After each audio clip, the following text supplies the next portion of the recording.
ಬಿಡಿಎನಲ್ಲಿ ನಡೆದಂತಹ 300 ಕೋಟಿ ಅಕ್ರಮದ ಕುರಿತಂತೆ ಪ್ರಜಾ ಟಿವಿ ಬೆಳಕನ್ನ ಚೆಲ್ಲಿತ್ತು. ಅದನ್ನ ಸಾರ್ವಜನಿಕರ ಮುಂದೆ ತೆಗೆದಿಡುವಂತ ಕಾರ್ಯವನ್ನ ಮಾಡಿತ್ತು. ಈಗ ಅದರ ಮತ್ತಷ್ಟು ಅಪ್ಡೇಟ್ಗಳು ನಿಮಗೆ ಕೊಡುವಂತಹ ಸಮಯ. ಇಂಜಿನಿಯರ್ಗಳನ್ನ ಪ್ರಶ್ನೆ ಮಾಡಿದ್ರೇನೆ ಕೇಸ್ ಬೀಳುವಂತಹ ಬೆಳವಣಿಗೆ ಸದ್ಯ ಬಿಡಿಎ ಅಂಗಳದಲ್ಲಿ ನಡೀತಾ ಇದೆ.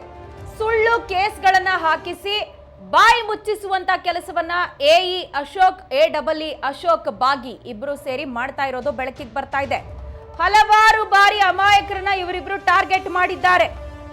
ಯಾರಾದ್ರೂ ಹೋಗಿ ಇವರ ಅಕ್ರಮವನ್ನ ಪ್ರಶ್ನೆ ಮಾಡಿದ್ರೆ, ಯಾಕೆ ಹಿಂಗ್ ಕಳಪೆ ಕಾಮಗಾರಿ ಮಾಡಿದ್ದೀರಾ, ಯಾಕೆ ಹಿಂಗ್ ನಷ್ಟ ಉಂಟು ಮಾಡ್ತಾ ಇದ್ದೀರಾ, ಕೆಲಸ ಸರಿಯಾಗಿ ಮಾಡ್ತಿಲ್ಲ, ಈ ರೀತಿಯ ಏನಾದ್ರೂ ಪ್ರಶ್ನೆಗಳನ್ನ ಮಾಡಿದ್ರು ಅಂತ ಹೇಳಿದ್ರೆ ಅವ್ರ ಮೇಲೆ ಕೇಸ್ ಬೀಳೋದ್ ಪಕ್ಕ. ಅಧಿಕಾರದ ಮದವನ್ನ ಏರಿಸಿಕೊಂಡಿರುವಂತಹ ಇಬ್ಬರು ಅಧಿಕಾರಿಗಳಿಗೆ ಸದ್ಯ ಮುಗ್ಧರೇ ಟಾರ್ಗೆಟ್ ಆಗ್ತಾ ಇರೋದು ವಿಪರ್ಯಾಸ. ಮತ್ತೊಂದು ಕಡೆ ಪೊಲೀಸರ ಸಹಕಾರವನ್ನ ಪಡ್ಕೊಂಡು ಯಾವುದೇ ರೀತಿಯಾದಂತಹ ಪ್ರಕರಣದಲ್ಲಿ ಇವರು ಸಿಲುಕಿ ಹಾಕಿಕೊಳ್ಳದ ರೀತಿಯಲ್ಲಿ ಬಚಾವಾಗ್ತಾ ಬರ್ತಿದ್ದಾರೆ. ನಾವು ಮೊದಲೇ ಹೇಳ್ತಾ ಇದ್ವಿ, ಸರ್ಕಾರದಿಂದ ಇವರಿಗೆ ಯಾರ್ದಾದ್ರೂ ಶ್ರೀರಕ್ಷೆ ಇದೆಯಾ, ಕಾಣದ ಕೈಗಳು ಇವರಿಗೆ ರಕ್ಷಣೆಯಾಗಿ ನಿಂತ್ಕೊಂಡಿದ್ಯಾ ಅನ್ನುವಂಥ ಅನುಮಾನ ಮೂಡುತ್ತೆ. ಯಾಕೆ ಅಂತ ಹೇಳಿದ್ರೆ 300 ಕೋಟಿ ಅಕ್ರಮ ಯಾರು ಪ್ರಶ್ನೆ ಮಾಡೋದಿಲ್ಲ. ಪ್ರಶ್ನೆ ಮಾಡಿದವ್ರ ಮೇಲೋ ಕಂಪ್ಲೇಂಟ್ ಮಾಡ್ತಾರೆ, FIR ಆಗೋಗುತ್ತೆ ಅಂತ ಹೇಳಿದ್ರೆ ಇವರ ಹಿಂದೆ ಬೆನ್ನೆಲುಬಾಗಿ ನಿಂತಿರೋರು ಯಾರು ಅನ್ನುವಂಥ ಪ್ರಶ್ನೆ ಮೂಡುತ್ತೆ ಅಂತ ನಾನು ಹೇಳ್ತಾ ಇದ್ದೆ. ಇವತ್ತು ಕೂಡ ಅದೇ ಪ್ರಶ್ನೆಯನ್ನ ಕೇಳಬೇಕಾಗಿದೆ. ಯಾಕಂದ್ರೆ ಪೊಲೀಸರ ಸಹಕಾರವನ್ನ ಈಸಿಯಾಗಿ ಪಡ್ಕೊಳ್ತಾರೆ ಇವರು. ಜೊತೆಗೆ ಕಂಪ್ಲೇಂಟ್ ಕೊಟ್ಟವ್ರ ಮೇಲೆ ಒಂದು NCR ಆಗಬೇಕು ಅಂದ್ರೇ ಎಷ್ಟು ಕಷ್ಟ ಇದೆ. ಅನೇಕ ರೀತಿಯಾದಂಥ ವಿಚಾರಣೆಗಳನ್ನು ಮಾಡ್ತಾರೆ, ಪೂರ್ವಾಪರ ತಿಳ್ಕೊಳ್ತಾರೆ ಪೊಲೀಸರು. ಬಟ್ FIR ಆಗೋಗುತ್ತೆ ಡೈರೆಕ್ಟಾಗಿ. ಬಾಯಿ ಮುಚ್ಚೋ ಪ್ರಯತ್ನವನ್ನು ಇವರು ಇಷ್ಟು ಸುಲಭವಾಗಿ ಮಾಡ್ತಾರೆ ಅಂತ ಹೇಳಿದ್ರೆ ಯಾರು ಇವರಿಗೆ ಶ್ರೀರಕ್ಷೆಯಾಗಿ ನಿಂತಿರೋದು, ಯಾರು ಇವರಿಗೆ ಸಹಕಾರವನ್ನು ಕೊಡ್ತಾ ಇರೋದು ಇದೆಲ್ಲದಕ್ಕೂ ಅನ್ನುವಂಥ ಪ್ರಶ್ನೆ ಇಲ್ಲಿ ಹೇಳೋದು ಸರ್ವೇ ಸಾಮಾನ್ಯ. ಸೊ ಈಗ ಸಾಕ್ಷಿ ಸಮೇತ ಪ್ರಜಾ ಟಿವಿ ನಿಮ್ಮ ಮುಂದೆ ಒಂದಷ್ಟು ಮಾಹಿತಿಯನ್ನು ಬಿಚ್ಚಿಡುತ್ತೆ.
ನೋಡಿ, ಬಿಡಿಎನಲ್ಲಿ ಅಕ್ರಮಗಳು ಏನು ನಡೀತಾ ಇದೆಯಲ್ಲ, ಇವರಿಬ್ಬರ ಸಹಭಾಗಿತ್ವದಲ್ಲಿ ಅಶೋಕ್ ಮತ್ತು ಅಶೋಕ್ ಬಾಗಿ ಎಇ ಹಾಗೆ ಎಡಬ್ಲ್ಇ ಆಗಿ ಏನು ಸ್ಥಾನವನ್ನು ಅಲಂಕರಿಸಿ ಬಿಟ್ಟಿದ್ದಾರಲ್ಲ, ಇವರನ್ನ ಯಾರಾದರೂ ಪ್ರಶ್ನೆ ಮಾಡೋಕೆ ಹೋದರೆ ಇವರು ಅವರ ಧ್ವನಿಯನ್ನು ಯಾವ ಮಟ್ಟಿಗೆ ಅಡಗಿಸ್ತಾರೆ ಅನ್ನುವಂಥದ್ದನ್ನು ನಾನಿಲ್ಲಿ ಎಕ್ಸ್ಪ್ಲೇನ್ ಮಾಡ್ತಾ ಹೋಗ್ತೀನಿ.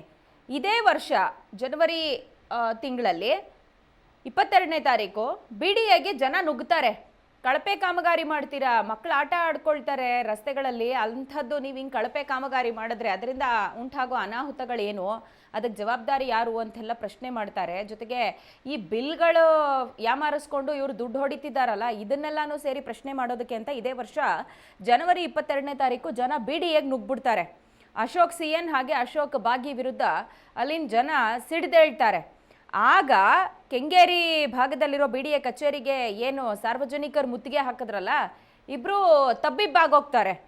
ಬಟ್ ಇಬ್ರು ತಬ್ಬಿಬ್ಬಾಗಿ ಬೆಚ್ಚಿ ಬಿದ್ದ ಮೇಲೆ ಏನು ಸುಮ್ಮನಾದ್ರ, ತಮ್ಮ ತಪ್ಪನ್ನ ಸರಿಪಡಿಸ್ಕೊಂಡ್ರ? ಏನಿಲ್ಲ. ಯಾರು ಅನ್ಯಾಯ ಪ್ರಶ್ನೆ ಮಾಡಿದ್ರಲ್ವಾ ಅವ್ರ ಮೇಲೂ ಸುಳ್ಳು ಕೇಸನ್ನು ರಾಜ್ಯಾರೋಷವಾಗಿ ಹಾಕ್ತಾರೆ. ಯಾರು ಪ್ರತಿಭಟನೆ ಮಾಡೋದಕ್ಕೆ ಕೆಂಗೇರಿ ಭಾಗದ ಬಿಡಿಎ ಕಚೇರಿಗೆ ಬಂದ್ರಲ್ಲ ಅವ್ರ ಮೇಲೆಲ್ಲ ದೊಂಬಿ ಕೇಸನ್ನು ಇವ್ರು ಹಾಕ್ತಾರೆ. ದೊಂಬಿ ಹಬ್ಬಿಸ್ಬಿಟ್ಟಿದ್ದಾರೆ, ಗಲಾಟೆ ಮಾಡ್ತಿದ್ದಾರೆ, ಸಾರ್ವಜನಿಕರು ಶಾಂತಿಗೆ ಭಂಗ ಮಾಡ್ತಿದ್ದಾರೆ ಅನ್ನುವಂಥ ರೀತಿಯಲ್ಲಿ 200 ಜನ ಏನು ಬಂದಿದ್ರಲ್ಲ ಬಿಡಿಎ ಕಚೇರಿಗೆ, ಅಷ್ಟೂ ಜನರ ಮೇಲೆ ಕೇಸನ್ನು ಹಾಕಿಸ್ತಾರೆ. ನೋಡಿ, ಪೂರ್ವಾಪರ ವಿಚಾರಣೆಯನ್ನ ಮಾಡ್ತಾರೆ ಪೊಲೀಸ್ನವರು, ಯಾವ್ದಾದ್ರು ಪ್ರಕರಣ ದಾಖಲಿಸ್ಕೊಳ್ಬೇಕು ಅನ್ನುವಂಥ ಸಂದರ್ಭದಲ್ಲಿ.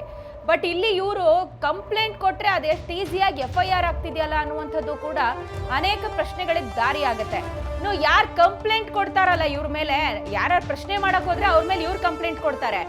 ಬಟ್ ನಾವೇ ಕಾನೂನು ಹೋರಾಟ ಕೇಳಿತೀವಿ ಅಂತ ಯಾರಾದ್ರೂ ಕಂಪ್ಲೇಂಟ್ ಕೊಡಕ್ ಹೋದ್ರೆ ಇವ್ರು ಮತ್ತೆ ಅವ್ರ ವಿರುದ್ಧನೇ ಕಂಪ್ಲೇಂಟ್ ಕೊಡ್ತಾರೆ. ಇದು ಈ ಅಶೋಕ್ ಬಾಗಿ ಬತ್ತಳಿಕೆಯಲ್ಲಿರುವಂತಹ ಒಂದು ಬ್ರಹ್ಮಾಸ್ತ್ರ. ಈಗ ಸದ್ಯಕ್ಕೆ ಈ ಅಕ್ರಮಗಳ ಕುರಿತಾಗಿ 300 ಕೋಟಿ ಅಕ್ರಮ ಏನಾಗಿದೆಯಲ್ಲ, ಇದರ ವಿರುದ್ಧ RTI ಕಾರ್ಯಕರ್ತರೊಬ್ರು ಧ್ವನಿ ಎತ್ತಿದ್ದಾರೆ, ಲೋಕಾಯುಕ್ತಕ್ಕೆ ಹೋಗಿ ಕಂಪ್ಲೇಂಟ್ ಕೊಟ್ಟಿದ್ದಾರಲ್ಲ, ಇವ್ರು ಅವ್ರ ಮೇಲೆನೆ ಕೌಂಟರ್ ಕಂಪ್ಲೇಂಟ್ ಕೊಟ್ಟಿರೋದು. ಇದುವರೆಗೂ 35ಕ್ಕೂ ಹೆಚ್ಚು RTI ಕಾರ್ಯಕರ್ತರನ್ನ ಈ ಸಹೋದರರಿಬ್ಬರು ಟಾರ್ಗೆಟ್ ಮಾಡಿರೋದು ಗೊತ್ತಾಗ್ತಾ ಇದೆ. ಭ್ರಷ್ಟಾಚಾರ ಯಾರು ಪ್ರಶ್ನೆ ಮಾಡ್ತಾರೆ ಅವ್ರ ವಿರುದ್ಧನೇ ಕಂಪ್ಲೇಂಟ್ ಕೊಟ್ಟು ಅವರ ಧ್ವನಿಯನ್ನ ಅಡಗಿಸುವಂತ ಪ್ರಯತ್ನ ಇದು. ನಮ್ಮ ಮುಂದೆ ನೀವು ಮಾತಾಡಕ್ಕಾಗಲ್ಲ, ನಮ್ಮನ್ನ ಪ್ರಶ್ನೆ ಮಾಡಬೇಡಿ, ನೀವು ಪ್ರಶ್ನಾತೀತರು ನೀವು ಅನ್ನುವಂತ ರೀತಿಯಲ್ಲಿ ಇವರು ವರ್ತನೆ ಮಾಡ್ತಾ ಇದ್ದಾರೆ. ಭ್ರಷ್ಟಾಚಾರದ ವಿರುದ್ಧ ಯಾರು ಪ್ರಶ್ನೆ ಮಾಡ್ತಾರೆ ಅವ್ರ ವಿರುದ್ಧನೇ ದೂರು ದಾಖಲಾಗ್ತಾ ಇದೆ. ಹೀಗಾಗಿ ಸದ್ಯ ಸಾರ್ವಜನಿಕರು ಮಾತ್ರ ಅಲ್ಲದೆ RTI ಕಾರ್ಯಕರ್ತರು ಕೂಡ ಅಶೋಕ್ ಬಾಗಿ ವಿರುದ್ಧ ಸಿಡಿದೆದ್ದಿದ್ದಾರೆ ಅನ್ನುವಂತಹ ಡೀಟೇಲ್ಸ್ ಲಭ್ಯ ಆಗ್ತಾ ಇದೆ. ನೀನ್ ನನ್ನ ಮೇಲೆ ಕಂಪ್ಲೇಂಟ್ ಕೊಟ್ಟಿದ್ಯಾ, ನಾನು ನಿನ್ ಮೇಲೆ ಕಂಪ್ಲೇಂಟ್ ಕೊಡ್ತೀನಿ, ಕೌಂಟರ್ ಕಂಪ್ಲೇಂಟ್ ತಗೋ ಅಂತ ಹೇಳಿ ಹೋಗಿ ಸಿಕ್ಕವ್ರ ಮೇಲೆ, ಪ್ರಶ್ನೆ ಮಾಡಿದವ್ರ ಮೇಲೆ ಕಂಪ್ಲೇಂಟ್ ಕೊಟ್ಟು FIR ಅನ್ನು ಕೂಡ ಮಾಡಿಸ್ತಾರೆ. ಈ ತನಕ ಒಬ್ಬರಲ್ಲ ಇಬ್ಬರಲ್ಲ 35ಕ್ಕೂ ಹೆಚ್ಚು RTI ಕಾರ್ಯಕರ್ತರನ್ನ ಇವರು ಟಾರ್ಗೆಟ್ ಮಾಡಿದ್ದಾರೆ ಅಂತ ಹೇಳಿದ್ರೆ ನಾವು ಊಹೆ ಮಾಡ್ಕೊಳ್ಬಹುದು. ಯಾರೋ ಒಬ್ಬರೋ ಇಬ್ಬರೋ RTI ಕಾರ್ಯಕರ್ತರು ಏನೋ ಹೇಳಿದ್ದಾರೆ ಅಂತ ಹೇಳಿದ್ರೆ ಸ್ವಲ್ಪ ಲೈಟ್ ಆಗಿ ಪರಿಗಣಿಸ್ಬಿಟ್ರೆ ಅದನ್ನೊಂದು ಲೆಕ್ಕ. ಬಟ್ 35 ಜನ RTI ಕಾರ್ಯಕರ್ತರು ಇವ್ರು ಮಾಡಿರೋ ಅಕ್ರಮಗಳಿಗೆಲ್ಲ ದಾಖಲೆಗಳನ್ನು ಇಟ್ಕೊಂಡು ನ್ಯಾಯ ಬೇಕು, ಜನರ ತೆರಿಗೆ ದುಡ್ಡು ಪೋಲಾಗ್ತಿದೆ ಅನ್ನುವಂಥ ರೀತಿಯಲ್ಲಿ ಹೋರಾಟಕ್ಕೆ ಇಳಿತಿದ್ದಾರಲ್ಲ, ಇವ್ರು ಇನ್ನೆಷ್ಟು ಅಕ್ರಮ ಮಾಡಿದ್ದಾರೆ ಅನ್ನುವಂತಹ ಒಂದು ಅಂದಾಜು ನಮಗಲ್ಲಿ ಸಿಗ್ತಾ ಹೋಗುತ್ತೆ. ಇದ್ರ ಜೊತೆಗೇನೆ RTI ಕಾರ್ಯಕರ್ತರ ಮೇಲೇನೆ ಇವರು ಕಂಪ್ಲೇಂಟ್ ಕೊಡ್ತಾರೆ, ಅವರ ಧ್ವನಿಯನ್ನ ಅಡಗಿಸ್ತಾರೆ ಅಂತ ಹೇಳಿದ್ರೆ ಇವ್ರು ಇನ್ನೆಷ್ಟು ಪ್ರಭಾವಿಗಳಾಗ್ಬಿಟ್ಟಿದ್ದಾರೆ. ಹಾಗಾದ್ರೆ ಇವ್ರಿಗಿನ್ನೆಷ್ಟು ಸಪೋರ್ಟ್ ಸಿಗ್ತಾ ಇದೆ, ಇವ್ರ ಬೆನ್ನೆಲುಬಾಗಿ ಯಾರು ನಿಂತ್ಕೊಂಡಿದ್ದಾರೆ, ಕಾಣದ ಕೈಗಳು ಇವರಿಗೆ ಶ್ರೀರಕ್ಷೆಯಾಗಿ ನಿಂತಿರೋದಾದ್ರೂ ಯಾಕೆ ಮತ್ತೆ ಯಾರು ಅನ್ನುವಂಥ ಪ್ರಶ್ನೆ ಕೂಡ ಇಲ್ಲಿ ಹೇಳುತ್ತೆ. ಸದ್ಯ ಈ 35ಕ್ಕೂ ಹೆಚ್ಚು RTI ಕಾರ್ಯಕರ್ತರನ್ನು ಇವರೇನು ಟಾರ್ಗೆಟ್ ಮಾಡಿದ್ದಾರಲ್ಲ, ಇವರ ವಿರುದ್ಧ ಈ ಅಶೋಕ್ ಬಾಗಿ ಮತ್ತೆ ಅಶೋಕ್ CN ವಿರುದ್ಧ ಸದ್ಯ RTI ಕಾರ್ಯಕರ್ತರು ಕೂಡ ಸಿಡಿದೆದ್ದಿದ್ದಾರೆ ಅನ್ನುವಂಥದ್ದು ತಿಳಿದು ಬರ್ತಾ ಇದೆ. ಈ BDA ಇಂಜಿನಿಯರ್ಗಳಿಬ್ಬರದ್ದು ಕರ್ಮಕಾಂಡವನ್ನ ಪ್ರಜಾ ಟಿವಿ ಸತತ 3 ದಿನಗಳಿಂದ ಕೂಡ ನಿಮ್ಮ ಮುಂದೆ ಇಡ್ತಾ ಇದೆ. ಬಗೆದಷ್ಟು ಇವ್ರ ಅಕ್ರಮಗಳು ಹೊರಗೆ ಬರ್ತಾ ಇದೆ. ಇವ್ರು ಹೆಂಗೆ ತಪ್ಪಿಸ್ಕೊಳ್ತಿದ್ದಾರೆ ಅನ್ನುವಂಥ ಇವರ ಪ್ಲಾನ್ ಏನಿದೆಯಲ್ಲ, ಗೇಮ್ ಪ್ಲಾನು, ಅದು ಕೂಡ ಹೊರಗೆ ಬರ್ತಾ ಇದೆ. ಬಟ್ ಸ್ಟಿಲ್ ಈ ತನಕ ಯಾವುದೇ ರೀತಿಯಾದಂಥ ಕ್ರಮ ಇಬ್ಬರ ಮೇಲೆ ಯಾಕೆ ಆಗ್ತಾ ಇಲ್ಲ, ಎನ್ಕ್ವೈರಿ ಯಾಕೆ ಆಗ್ತಾ ಇಲ್ಲ, ಇವರಿಬ್ಬರನ್ನ ಸಸ್ಪೆಂಡಾರು ಮಾಡ್ತಾರಾ, ಈ ರೀತಿಯ ಹಲವು ಪ್ರಶ್ನೆಗಳು ಕುತೂಹಲವನ್ನು ಮೂಡಿಸ್ತಾ ಇದೆ. ಆದರೆ ಈ ಪ್ರಕರಣಕ್ಕೆ ಸಂಬಂಧಪಟ್ಟ ಹಾಗೆ ನೋಡಿ, ನಾವು ಎಕ್ಸ್ಪೋಸ್ ಮಾಡಿ ಸುಮ್ಮನೆ ಹಾಗೆ ಬಿಟ್ಟು ಹೋಗೋದಿಲ್ಲ, ಅದನ್ನು ಕಂಟಿನ್ಯೂ ಫಾಲೋ ಅಪ್ ಮಾಡ್ತೀವಿ. ಆ್ಯಂಡ್ ಅದಕ್ಕೊಂದು ತಾರ್ಕಿಕ ಅಂತ್ಯ ಸಿಗೋ ತನಕ ನಮ್ಮ ಹೋರಾಟ ಮುಂದುವರಿಯುತ್ತೆ. ಪ್ರಜಾ ಟಿವಿ ಸುಮ್ಮನೆ ಆಗೋದಿಲ್ಲ. ಪ್ರತಿನಿತ್ಯ ಕೂಡ ಬಗೆದಷ್ಟು ಆಳ ಅನ್ನುವಂಥ ರೀತಿಯಲ್ಲಿ ಇವ್ರ ಅಕ್ರಮಗಳು ಹೊರಗೆ ಬರ್ತಾ ಇದೆ.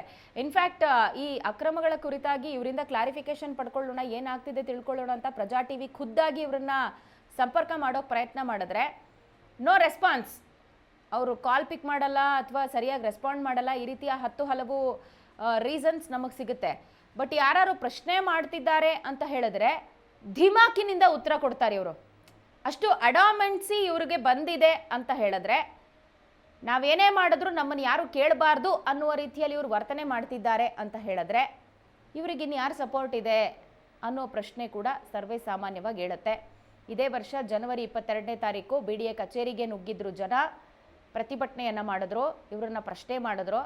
ಬಟ್ ಇಬ್ಬರು ಇಂಜಿನಿಯರ್ಗಳು ಪ್ರಶ್ನಾತೀತರಲ್ವಾ, ಹಾಗಾಗಿ ಅವರಿಂದ ಆ ಜನರಿಂದ ತಪ್ಪಿಸ್ಕೊಳ್ಳೋದಕ್ಕೆ ಆ ಬಂದಿರೋ ಜನರ ಮೇಲೇ ದೊಂಬಿ ಕೇಸ್ ಹಾಕ್ಬಿಡೋದು. ಇವರು ವೈಲೇಟ್ ಮಾಡ್ತಿದ್ದಾರೆ, ಶಾಂತಿ ಸುವ್ಯವಸ್ಥೆ ಹಾಳು ಮಾಡ್ತಿದ್ದಾರೆ, ರೂಲ್ಸ್ ವೈಲೇಟ್ ಮಾಡ್ತಿದ್ದಾರೆ ಅಂತ ದೊಂಬಿ ಕೇಸ್ ಹಾಕ್ಬಿಡೋದು. ಈ ರೀತಿಯ ಕಾನೂನು ದುರ್ಬಳಕೆಯನ್ನ ಕೂಡ ಇವರು ಮಾಡ್ಕೊಳ್ತಾ ಇರೋದು ಸದ್ಯ ಬೆಳಕಿಗೆ ಬರ್ತಾ ಇದೆ.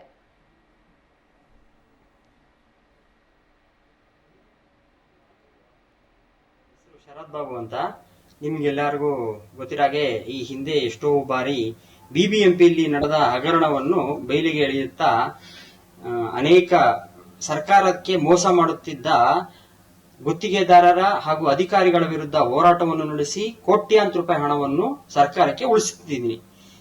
ಈಗೇನು ಅಂತಂದ್ರೆ ಬಿಡಿಎನ್ ಅಲ್ಲಿ ಈ ಬಿಬಿಎಂಪಿದು ನೋಡ್ಕೊಂಡು ಬರ್ತಾ ನನಗೆ ಬಿಡಿಎನ್ ಅಲ್ಲಿ ತುಂಬಾ ಹಗರಣ ನಡೆದಿದೆ ಅಂತ ಗೊತ್ತಾಯ್ತು. ಏನು ಅಂತಂದ್ರೆ ಬಿಡಿಎ ಅಂಜನಾಪುರ ಬಡಾವಣೆ 8ನೇ ಫೇಸ್ ಏನಿದೆ ಅದು ಬಿಬಿಎಂಪಿಗೆ ಬಂದಿದೆ ಸ್ನೇಹಿತರೆ. ಅಲ್ಲಿಗೆ ಬಿಬಿಎಂಪಿ ಅವರು ರಸ್ತೆ ಅಭಿವೃದ್ಧಿ, ಚರಂಡಿ ಅಭಿವೃದ್ಧಿ ಮಾಡಬೇಕು.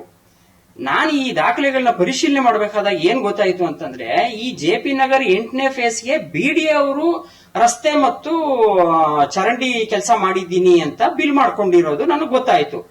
ಅದನ್ನ ದಾಖಲೆ ಸಮೇತ ತೆಗೆದು ಎಲ್ಲ ನೋಡ್ತಾ ಹೋದಾಗ ಇದು ನನಗೆ ಇಲ್ಲಿ ಕೋಟ್ಯಾಂತರ ರೂಪಾಯಿ ಅವ್ಯವಹಾರ ಆಗಿರೋದು ನನ್ನ ಗಮನಕ್ಕೆ ಬಂದು ಆ ದಾಳ ನನ್ನನ್ನ ಕೆಂಪೇಗೌಡ ಬಡಾವಣೆವರೆಗೂ ಎಳ್ಕೊಂಡೋಯ್ತು. ಕೆಂಪೇಗೌಡ ಲೇಔಟ್ ಅಲ್ಲೂ ಕೋಟ್ಯಾಂತರ ರೂಪಾಯಿ ಹಗರಣ ಆಗಿದೆ. ಇಲ್ಲಿ ಎಲ್ಲಾ ನಿಯಮಗಳನ್ನ ಉಲ್ಲಂಘನೆ ಮಾಡಿ ಈ ಕಾಮಗಾರಿ ಎಲ್ಲ ಮಾಡಿದ್ದಾರೆ ಸ್ನೇಹಿತರೆ. ಇದಕ್ಕೆ ಸಂಬಂಧಪಟ್ಟಂಗೆ ನಾನು ಡಿಸೆಂಬರ್ನಲ್ಲೇ ಒಂದು ಬಿಡಿಎ ಅಧಿಕಾರಿಗಳ ಮೇಲೆ ಲೋಕಾಯುಕ್ತಗೆ ಕಂಪ್ಲೇಂಟ್ ಕೊಟ್ಟಿದ್ದೀನಿ ಡಿಸೆಂಬರ್ನಲ್ಲಿ, 2024 ಡಿಸೆಂಬರ್ನಲ್ಲಿ. ತದನಂತರ ಹಂಗೆ ದಾಖಲೆಗಳನ್ನ ಪರಿಶೀಲನೆ ಮಾಡ್ತಾ ಮಾಡ್ತಾ ಮಾಡ್ತಾ ಮತ್ತೆ ಇನ್ನೂ ಸುಮಾರು ದಾಖಲೆ ಕಲೆ ಹಾಕಿ ಈಗ ಒಂದು 2ನೇ ತಾರೀಕು ಮೊನ್ನೆ ಹೋಯ್ತಲ್ವ 2ನೇ ತಾರೀಕು ಇನ್ನೊಂದು ದೂರನ್ನ ದಾಖಲಿಸಿದ್ದೀನಿ ಲೋಕಾಯುಕ್ತದಲ್ಲಿ. ಇದನ್ನ ಈ ಅಧಿಕಾರಿಗಳು, ಭ್ರಷ್ಟ ಅಧಿಕಾರಿ ಯಾರಿದ್ದಾರೆ, ಈ ಅಶೋಕ್ ಬಾಗಿ ಮತ್ತೆ ಯಾರ ಜೈದೀಪ್, ಆ ಪುರುಷೋತ್ತಮ್, ಪರಶುರಾಮಪ್ಪ ಇವರೆಲ್ಲ ಸೇರ್ಕೊಂಡು ನನ್ನ ಹೋರಾಟವನ್ನ ದಮನ ಮಾಡೋದಕ್ಕೆ, ನನ್ನ ಮಾನಸಿಕವಾಗಿ ಕುಗ್ಸೋದಕ್ಕೆ ಈ ರೀತಿ ನನ್ನ ವಿರುದ್ಧನೇ ಸುಳ್ಳು ಕಂಪ್ಲೇಂಟ್ ಕೊಟ್ಬಿಟ್ಟಿದ್ದಾರೆ. ಇದು ಯಾವಾಗ ಅಂತಂದ್ರೆ ಈಗ ಒಂದು ವೇಳೆ ನಾನೇನಾದ್ರೂ ಈ ರೀತಿ ಹಣಕ್ಕೆ ಡಿಮ್ಯಾಂಡ್ ಮಾಡಿದೀನಿ, ಇನ್ನೊಂದು ಮಾಡಿದೀನಿ ಅಂದಾಗ ಡಿಸೆಂಬರ್ ಅಲ್ಲಿ ನಾನು ಫಸ್ಟ್ ಪ್ರಕರಣ ದಾಖಲೆ ಮಾಡಿದ್ದು. ಯಾಕೆ ಇವ್ರು ಡಿಸೆಂಬರ್ ಅಲ್ಲಿ ಕೊಡ್ಲಿಲ್ಲ? 2ನೇ ಕಂಪ್ಲೇಂಟ್ ನಾನು ಕೊಟ್ಟಿದ್ ಯಾವಾಗ? 2ನೇ ತಾರೀಕು. ಇವರು ನನ್ನ ವಿರುದ್ಧ ಕಂಪ್ಲೇಂಟ್ ದಾಖಲೆ ಮಾಡಿದ್ ಯಾವಾಗ? 3ನೇ ತಾರೀಕು. ಅಂದ್ರೆ ನಾನು ಕಂಪ್ಲೇಂಟ್ ದಾಖಲೆ ಮಾಡಾದ್ಮೇಲೆ ಇವ್ರು ಹೋಗಿ ನನ್ನ ವಿರುದ್ಧ ಕಂಪ್ಲೇಂಟ್ ದಾಖಲೆ ಮಾಡಿದ್ದಾರೆ. ಇದು ಸುಳ್ಳಿದು, ನೇರನೇ ಗೊತ್ತಾಗುತ್ತೆ. ಇಲ್ಲಿ ಎಷ್ಟು ಭ್ರಷ್ಟಾಚಾರ ಆಗಿದೆ ಅನ್ನೋದಕ್ಕೆ ನಿಮ್ಗೆ ಒಂದೇ ಒಂದು ಉದಾಹರಣೆ ಕೊಡ್ತೀನಿ ನೋಡಿ ಸ್ನೇಹಿತರೆ. ಇದರಲ್ಲಿ ಏನು ಇಲ್ಲ. ಈ ಕೆಂಪೇಗೌಡ ಲೇಔಟ್ ಏನಿದೆಯೋ, ಈ ಕೆಂಪೇಗೌಡ ಲೇಔಟ್ 5ನೇ ಬ್ಲಾಕು, 6ನೇ ಬ್ಲಾಕು, 7ನೇ ಬ್ಲಾಕು ಈಗ ಏನ್ ಅಭಿವೃದ್ಧಿ ಕಾರ್ಯ ನಡೀತಾ ಇದೆಯಲ್ವಾ, ಆ ಅಭಿವೃದ್ಧಿ ಅಂದ್ರೆ ಲೇಔಟ್ ಫಾರ್ಮೇಶನ್ ನಡೀತಿದೆಯಲ್ವಾ, ಅಲ್ಲಿ 11,500 10 ವೀಲರ್ ಟ್ರಕ್ ಲೋಡ್ ಮಣ್ಣನ್ನ ಎಕ್ಸ್ಕಾವೇಶನ್ ಮಾಡಿದೀನಿ ಅಂತ ಬಿಲ್ ಮಾಡಿದ್ದಾರೆ ಸ್ನೇಹಿತರೆ. ನೆನ್ಪಿಟ್ಕೊಳ್ಳಿ, 11,500 ಲೋಡ್ 10 ವೀಲರ್ ಲೋಡ್ ಮಣ್ಣನ್ನ ತೆಗೆದು ಹಾಕಿದ್ದೀನಿ ಅಂತ ಮಾಡಿದ್ದಾರೆ ಸ್ನೇಹಿತರೆ. ನಿಮ್ಗೂ ನಮಗೂ ಚೆನ್ನಾಗಿ ಗೊತ್ತಿರೋ ಹಾಗೆ ಸಾಧಾರಣವಾಗಿ ಒಂದು 30-40 ಸೈಟ್ ಅಲ್ಲೇ ನಾವು ಮನೆ ಕಟ್ಟಬೇಕಾದಾಗ ಎಷ್ಟು ಬರುತ್ತೆ ಮಣ್ಣು? ಒಂದು 8-10 ಲೋಡ್ ಬರುತ್ತೆ 30-40 ಸೈಟ್ ಅಲ್ಲಿ ಮನೆ ಕಟ್ಟಬೇಕಾದಾಗ, ಮಣ್ಣು ತೆಗೆದು ಹಾಕಿದಾಗ, ಫೌಂಡೇಶನ್ ಹಾಕ್ಬೇಕಾದಾಗ. ಅದೇ ಒಂದು ಮಿನಿ ಗುಡ್ಡ ತರ ಕಾಣುತ್ತೆ. ಇಲ್ಲಿ ನಾನು ನಿಮ್ಗೆ ಒಂದು ಸಣ್ಣ ಲೆಕ್ಕ ಹೇಳ್ತೀನಿ ನೋಡಿ ಸ್ನೇಹಿತರೆ. ಈ 11,500 ಲೋಡ್ ಮಣ್ಣೇನಾದ್ರೂ ಡಂಪ್ ಮಾಡಿದ್ರೆ ಎಷ್ಟು ಉದ್ದ ಬರುತ್ತೆ ಅಂದ್ರೆ 67 ಕಿಲೋಮೀಟರ್ ಉದ್ದ, 25 ಕಿಲೋಮೀಟರ್ ಅಗಲ, ಮತ್ತೆ 25 ಕಿಲೋಮೀಟರ್ ಎತ್ತರ. ಇಷ್ಟು ಜಾಗ ತುಂಬುವಷ್ಟು ಮಣ್ಣು ಎದ್ ಬರುತ್ತೆ ಈ 11,500 ಲೋಡು. ಇಷ್ಟನ್ನ ತೆಗೆದಿದ್ದಾರೆ ಕೆಂಪೇಗೌಡ ಲೇಔಟ್ ಅಲ್ಲಿ. ಆದ್ರೆ ಇವರು ಆತರ ಬಿಲ್ ಮಾಡ್ತಾ ಇದ್ದಾರೆ. ಇದನ್ನೇ ನಾನು ಎತ್ತಿಡ್ತಾ ಇರೋದು. ಸರ್ಕಾರಕ್ಕೆ ಮತ್ತೆ ಲೋಕಾಯುಕ್ತರಿಗೆ ತನಿಖೆ ಮಾಡಿ ಅಂತ ಹೇಳ್ತಿರೋದು. ಇದು ತಪ್ಪಾ? ಇದು ಈ ತರ ಮಾಡಿರೋದಕ್ಕೆ ನನ್ನ ಹೋರಾಟನ ಇದು ಮಾಡಿಸಿ ನನ್ನನ್ನ ಮಾನಸಿಕವಾಗಿ ಕುಗ್ಸಿ ಮಾಡೋದಕ್ಕೆ ನನ್ನ ವಿರುದ್ಧ ಎತ್ಕೊಂಡು ಕಂಪ್ಲೇಂಟ್ ಕೊಟ್ಟಿದ್ದಾರೆ. ನನ್ನ ಲೋಕಾಯುಕ್ತ ಕಂಪ್ಲೇಂಟ್ ಆದ್ಮೇಲೆ ತಾನೇ ಇವರು ನನ್ನ ವಿರುದ್ಧ ಕಂಪ್ಲೇಂಟ್ ಕೊಟ್ಟಿರೋದು. ಇದಿಷ್ಟೇ ಅಲ್ಲ, KW4 ಟೆಂಡರ್ ಡಾಕ್ಯುಮೆಂಟ್ ಅಲ್ಲಿ ಸರ್ಕಾರ ಮತ್ತೆ ಪ್ರಾಧಿಕಾರ, ಬೆಂಗಳೂರು ಅಭಿವೃದ್ಧಿ ಪ್ರಾಧಿಕಾರ ಏನು ವಿಧಿಸಿದಾರಲ್ಲ ನಿಯಮ, ಈ ನಿಯಮಗಳನ್ನ ಎಲ್ಲ ಉಲ್ಲಂಘನೆ ಮಾಡ್ತಿದ್ರೆ ಕೋಟಿಗಟ್ಟಲೆ ಹಗರಣ ಸ್ನೇಹಿತರೆ ಇಲ್ಲಿ ನಡೆದಿರೋದು. ಈ ಹಗರಣಕ್ಕೆ ಸಂಬಂಧಪಟ್ಟ ಹಾಗೆ ಇನ್ನೂ ಹೆಚ್ಚಿನ, ಈಗ ನೋಡಿ ಈ ವಿಡಿಯೋ ಆದ್ಮೇಲೆ ಒಂದು ತೋರಿಸ್ತೀನಿ ನೋಡಿ, ಇಷ್ಟು ದಾಖಲೆ ನಾನು ಕಲೆ ಹಾಕಿದ್ದೀನಿ. ಇನ್ನೂ ಹೆಚ್ಚಿನ ದಾಖಲೆ ಕಲೆ ಹಾಕ್ತಾ ಇದ್ದೀನಿ. ಕಲೆ ಹಾಕ್ಬಿಟ್ಟು ಈ ಭ್ರಷ್ಟ ಅಧಿಕಾರಿಗಳನ್ನ ಬಿಡೋದಿಲ್ಲ. ಇವರು ನನ್ನ ವಿರುದ್ಧ ಇನ್ನು ಎಷ್ಟೇ ಕಂಪ್ಲೇಂಟ್ ಕೊಟ್ಟರು ಬಿಡೋದಿಲ್ಲ. ಅದಕ್ಕೆ ನಾನು ಕಾನೂನು ಹೋರಾಟ ನಡೆಸೋದಕ್ಕೆ ಸಿದ್ಧ ಆಗಿದ್ದೀನಿ. ಇದರಲ್ಲಿ ಅನೇಕ ದೊಡ್ಡವರೆಲ್ಲ ಭಾಗಿಯಾಗಿದ್ದಾರೆ. ಆ ದೊಡ್ಡವರೆಲ್ಲ ಸೇರ್ಕೊಂಡು ಇವ್ರ ಅಧಿಕಾರನ ದುರುಪಯೋಗ ಪಡಿಸ್ಕೊಂಡು ಪೊಲೀಸ್ ಅವ್ರನ್ನ ಇದನ್ನೆಲ್ಲ ಇದನ್ನ ಮಾಡಿಸ್ಕೊಂಡು